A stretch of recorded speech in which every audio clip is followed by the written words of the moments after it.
Hi, I'm Professor Goins, and welcome to the Math Professor's YouTube channel. If you're looking for videos explaining topics in pretty much any college mathematics course, please consider subscribing and then check out our playlists. Watch some videos, like, comment, share those videos. Those are really simple interactions that you can do that are greatly appreciated because it does help us to grow the channel. Let's get into the current video. I want to talk about how to prepare for a math exam. Now, some of the things that I mentioned are going to be applicable to other courses, but I'm going to primarily, of course, it's a math channel, I'm a math professor, so I'm going to focus primarily on, talking specifically about mathematics. And I'm going to get into two kind of general categories of preparation. First and foremost, you've got academic stuff. So I'm going to go through, I've got a list of 5 different items academically that you can do. And then I've got another list of 5 items that I'm going to call sort of more of a personal preparation. So 10 items total, 5 academic and 5 personal. Let's go ahead and get into the list. First and foremost, academic. Well, one of the things that you need to do when you are studying for a math exam is, first of all, just when you're going through, your day-to-day, your week-to-week studying and working through the course, exercises, right? You have to do lots and lots of exercises. That's pretty much the absolute most important thing. So it's number 1 on my list. Not that these are in any particular order, but most important is you have to do lots of exercises. And within that, you need to do a variety of levels of difficulty. In an algebra class, you need to do lots of routine, just solving these types of equations over and over, and then also some more challenging exercises. And so just varying the level of difficulty is very useful. And also redoing exercises. And I always tell my students that, your homework exercises, you really should be doing more than once. Is that practical? It depends on what you need to get out of the course. It depends on how we're all different, right? We all need to study at different levels, different amounts of time, different amounts of energy to put into it. So these are just kind of some general suggestions. But I always tell people you should be able to do those exercises, or you should do those exercises more than one time. If you've taken one of my classes, you know that I'm going to bring up, say, weightlifting. Once you can do a chin-up, are you done doing chin-ups for the rest of your life? No, you're probably going to do them, multiple times a week, or at least multiple times within a session, say once a week, twice a week, something like that. You're going to continue practicing those. Same thing with making a free throw. Once you can get a free throw, you're going to perform that same exercise routinely, right? You're going to do it all the time. So same thing with math exercises. You want to keep doing them until it becomes essentially muscle memory. So doing exercises as many times as you possibly can on a daily basis, if not close to a daily basis, and we'll talk about that here shortly. Another thing is, on the exam, chances are you won't be able to use resources. Now, I know some classes will allow you to use, say, a 3x5 note card or a formula sheet. I'm just going to go based on the assumption that you can use nothing, okay? And that's really the way that you should practice, because if you can use a note card, great. That might be a little bit of a help, but practicing without those resources is really mimicking the exam environment. When you're at home doing your homework, yeah, you can look at your textbook, you can look at your notes, you can Google stuff, you can watch YouTube videos, you can ask friends, you can do all sorts of things, right? You can use lots and lots of resources, and that's not the exam environment. You also have, I don't want to say unlimited time, right? But you've got a lot more time when you're doing homework at home or in your college library or coffee shop, wherever you are. And you don't have that during the exam. So you've got a short time window, and you also have limited, if not no, resources. So you do have to rely on your prepared brain, right? You have to know how to do stuff without looking things up. Okay, so make sure you are practicing exercises without resources. Now, if you need to use those initially, go for it, right? That's what they're there for. But if you need to use them, then keep working the exercises, daily until you can do those without having to look things up. For example, if you're solving quadratic equations using the quadratic formula, memorize the quadratic formula. You shouldn't have to look that up in order to use it. Okay, so just one quick example. Another thing is use a variety of study techniques. Don't just do exercises. Now that's extremely important and probably should be the cornerstone of what you're doing is lots of exercises, but don't just do that. Review, reread your class notes. Read the textbook. Watch YouTube videos. Form a study group. You should be doing at least a couple of things. I'm not really sure what number to put on that. I'll just say, in addition to exercises, do at least another couple of things, okay? Get variety of study techniques in under your belt and see what works for you. See what you like. Maybe you don't have the time or resources to do a study group. Maybe you don't know anybody else in your class or anybody else that's taken the class. That's fine.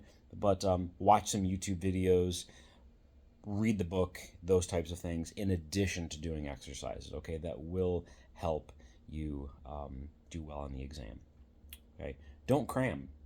Math is not a subject that you want to cram for a variety of reasons. For one, it takes time for these concepts to absorb into your brain, right? It's not like you can just kind of look at a couple of examples, do a few exercises, and then you are going to remember for the rest of your life. Cramming puts things into short-term memory, and that means it's probably majority of that, if not all of it, is probably going to not absorb. And then during the exam, depending on when you had your cram session, you might not remember much at all, but you're definitely not going to remember the majority of it as you're going through the rest of your course, where you're progressing through more content. Chances are you're just not going to remember that well. So cramming, and I'm sure there's somebody out there that's going to say, well, that's what I do. I studied the day before and it's always worked for me. You know what? We all have to find what works for us. And the majority of people, cramming is not a good technique for, especially if you're going to then take more math courses. Just don't do it. Just make sure you're doing stuff. I always tell people daily. I don't know if that's practical or not, but at least every other day or something like that. But you should be able to do a couple exercises per day. That's really not that time consuming. So try to spread it out over a long period of time and make sure you are putting it into your routine, right? Do math when you're taking your math courses. Do math on pretty much a daily basis is the best recommendation. Another thing is, and this isn't a guarantee, but focus heavily on what your professor talks about in the classroom. For me, let's say it's like in a calculus course, right? There's lots of different ways, there's lots of different types of exercises in every section, and we can't cover it all, but I primarily test on what I talk about. I always tell people, you're going to have seen the content multiple times before you get tested on it in the classroom, in the homework, multiple times in those two environments for sure. I'm not going to test you on something I don't talk about. At least that's my personal opinion, is that what you see on the exam should not be a surprise. Doesn't mean it's easy. Doesn't mean that you're just going to look at it like, oh, I've seen this exact question before, by any means. But it shouldn't be a surprise. And focus heavily on what is discussed in your classroom. So take good notes. Make sure you take good notes. And write every example down, comments that your professor says. Make sure you take good notes, ask questions if you don't understand something, but heavily focus on what is discussed actually in the classroom.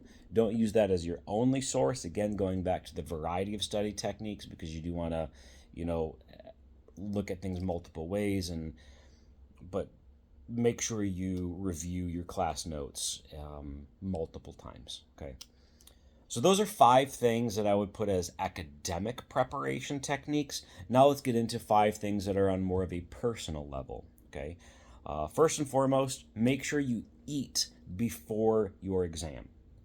Now, let me just say, if you don't know how to, let's say you don't know how to use the chain rule in calculus, right? I have no idea how to use the chain rule. Eating a sandwich is not going to teach you how to use the chain rule, right? Eating a meal does not teach you mathematics. But if you are taking the exam and you are hungry and your stomach is growling and you haven't eaten in a while, you're not going to be in the best possible position to do well on the exam. It might cause a little bit of anxiety. It's going to make you a little bit restless. It's going to maybe give you some, make you kind of feel a bit like cloudy up in your head. You're not going to really be thinking very clearly. So this is more of a preventative thing that it just puts you in the best mindset to perform the best for your however you prepared. Okay, so it's going to help you to use your preparation more efficiently. Second, limit caffeine. You know, lots of people out there, myself included, are addicted to caffeine. Hate to use the word addicted to it, but I mean, I wake up, I'm going to have coffee in the morning, and a lot of you probably are the same way. But try to limit it before an exam because, again, that can actually cause a little bit of anxiousness. And, drink whatever you need to drink. I know, but I see people coming in and they've got, energy drinks or whatever. And I'm like, you know what? You do you, but that's probably not the best idea. You know how your body functions. Especially if you're not used to drinking a lot of caffeine, don't just go grab a gigantic can of Red Bull and drink that during the exam. It's going to make you a little bit restless and anxious, and you'll probably end up rushing through things and not thinking through things very clearly. You want to be relaxed. You want to be comfortable and relaxed, and caffeine really kind of counteracts that. Another thing, if you do have any issues with anxiety, I've heard so many people talk about test anxiety over the years that I think it needs to be addressed. And one thing that you can do, again, you have to figure out what works for you. One thing you could try to do is maybe do some sort of an exercise. Don't overextend yourself. Maybe it's just going for a walk. Maybe it's, going for a jog. Maybe it's lifting weights. Whatever the case may be, you could try doing some sort of a workout beforehand. That might work off a little bit of that nervous energy, and maybe you'll be a little bit more relaxed. Speaking of which, you'd have to ask permission on this. So I'm just going to kind of throw this in there as I guess a sixth thing, just because it kind of came to my head here. I have students that listen to music when they take their exams. They just put headphones on, listen to music.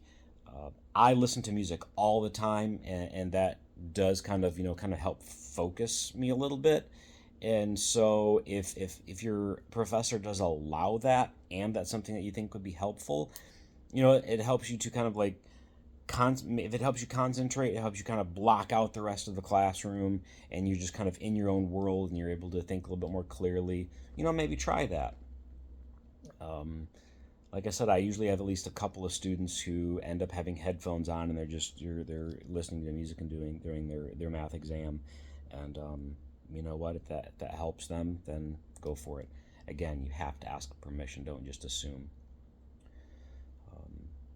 Make sure you sleep enough.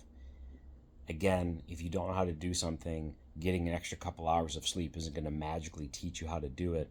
But if you're going in tired, again, this is more of a preventative thing. If you're coming in tired, you're probably not going to perform the best that you can, the best that you should. So make sure you get a decent night's sleep beforehand. Okay? And then I guess the last item that I want to address is don't rush when you're taking the exam. I know when I was a college student, I always kind of prided myself on two things: having the highest grade on the math exams, and getting done the quickest, because I wanted to prove that I was like the best and that I could just rush through it and just nail it without really a whole lot of effort. But that doesn't really work for most people, and there's no prize for being first. Okay, maybe if you have bragging rights, if you get the highest grade, great, but you also don't have to tell anybody your exam grade. So make sure you are taking your time and going through things carefully. especially if your professor gives partial credit, right? If you make a simple mistake, then you still might get partial credit for it. 2 plus 3 is equal to 5. Sometimes you could, if you're rushing through it, 2 plus 3 equals 6 because you multiplied instead of added. Something simple like that, right? Take your time and go through it carefully. Rushing means you're probably going to make a simple mistake. And then you're going to look back at it and be like, I lost X number of points because I was just getting through it and just kind of, watching the clock, and I was anxious and I was hungry and I was tired and I just got through it because I just, take your time. And also, if you get, this is only if you get done and when there's still time left over, if you finish and there's still time left on the clock, take a short break. Whether you can get up and go for a short walk, like say go to the bathroom, get a drink. Again, you have to ask permission if that's allowed, or just kind of sit there, maybe take a couple drinks of water, stare out the window, watch the birds fly by, do something to kind of just give yourself a moment to just kind of relax, and then go back through your work. And you might not have time to redo the whole exam. If you have time to redo a couple computations, go for it, because maybe you'll find a mistake. Maybe try to redo a couple of things if you have time, but at least kind of read through your work and see if there's anything that you're like, oh, wait a minute, I did make a simple arithmetic mistake here, or I forgot part of this formula. I forgot that in the quadratic formula it's 4AC and I put 2AC here. 4A, whatever the case may be, right? Maybe you'll notice something. But anyway, there's 10 different items that I think 10, I think I added a couple along the way, so maybe there's 11 or 12, I don't remember, items that I think could help prepare you for a math exam. If you have any others that you found that work for you, please write them in the comments below, and let us know what worked for you. If any of the things that I mentioned you think are a big help, comment and let us know. If there's anything that I forgot or didn't think about, go ahead and write it down below. I'd love to hear your thoughts. Anyway, thank you for watching, and please consider subscribing.